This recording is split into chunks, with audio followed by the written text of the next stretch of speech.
Well, it was a case about corruption. There was a corrupt bargain to drop the case if he would get on the president's political team.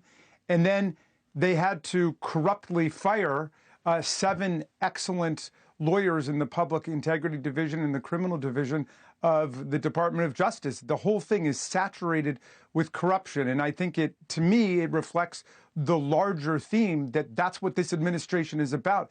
They came in, they sacked 17 inspectors general. Those are the people, you know, Chris, at the departments, at the agencies, whose job it is to fight corruption, waste, fraud, and abuse. Last year, they saved us $93 billion.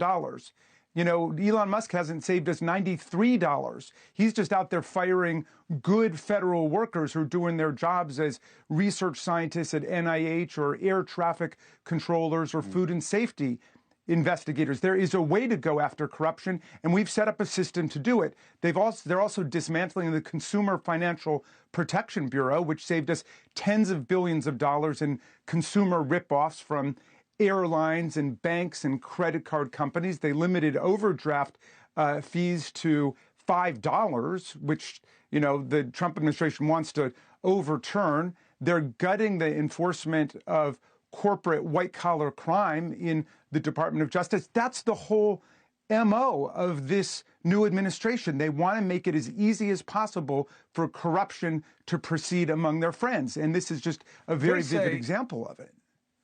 Here's the counter. The counter is, first of all, Adams is your guy. He's a Democrat. I'm not talking partisan. I mean, yeah. No, but I'm saying that's the first thing is they'll say, well, Adams is a Democrat. He's the one who cut the deal because he'd rather hold down a sanctuary city than comply with federal law, which should have never been done. But the other part they say is, Jamie, you are defending the status quo. You like these handouts. You like the waste. Everybody loves the pork. And you don't want the establishment messed with because that's what you're a part of. And Trump is a disruptor. And disruption is imperfect and ugly. And that's what's going on. But it'll get us to a better place.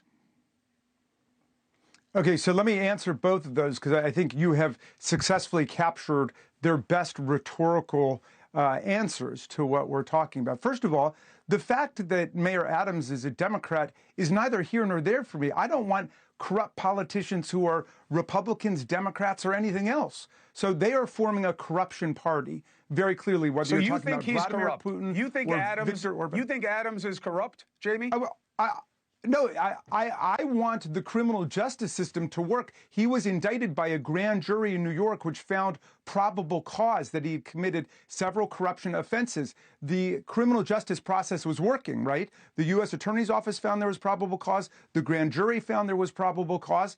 And the only reason that he's not going to trial, maybe the judge might not accept this absurd revocation of the prosecution, but the only reason it's not going forward is because Donald Trump cut a corrupt bargain with an allegedly corrupt politician, and they did it corruptly, and they sacked conservative lawyers who were clerking for Justice Scalia and Chief Justice Robertson with the Federalist Society, and it was too much for even them to stomach. They quit.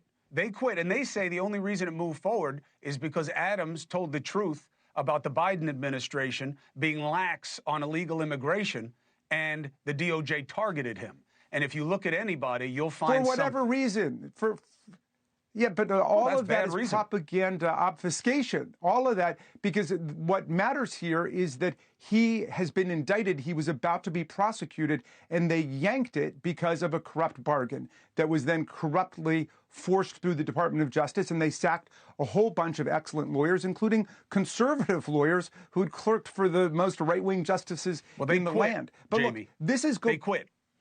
Good. They quit. They did the right thing because they said that lawyers should not be forced to engage in a corrupt bargain. And you had the most conservative lawyers in the Department of Justice saying that. Trump says he didn't know about it. This is reflective of what's going on. Trump says he didn't know about it. They said they're not going to.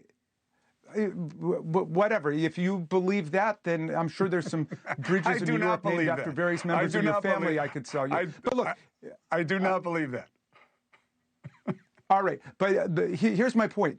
There are very serious public policy issues at stake here. They're dismantling the Consumer Financial Protection Bureau. They said they are not going to enforce the Foreign Corrupt Practices Act. They are suspending investigations and prosecutions into foreign corporations corruptly interfering in the American economy. So they're basically making deals with the most corrupt governments and corporations all over the world. That is the dominant MO. That is the theme and the impetus of this administration. And then you've got Elon Musk, who is being investigated by 7 or 8 federal agencies and departments, taking over those agencies and departments and seizing control over the financial data of 300 million Americans and the payment systems. A guy who got started doing PayPal is now taking over the payment systems of the United States. Hey, thanks for watching. Go to joinnn.com to find NewsNation on your screen. And don't forget, click the red subscribe button below to get more of NewsNation's fact-driven, unbiased coverage.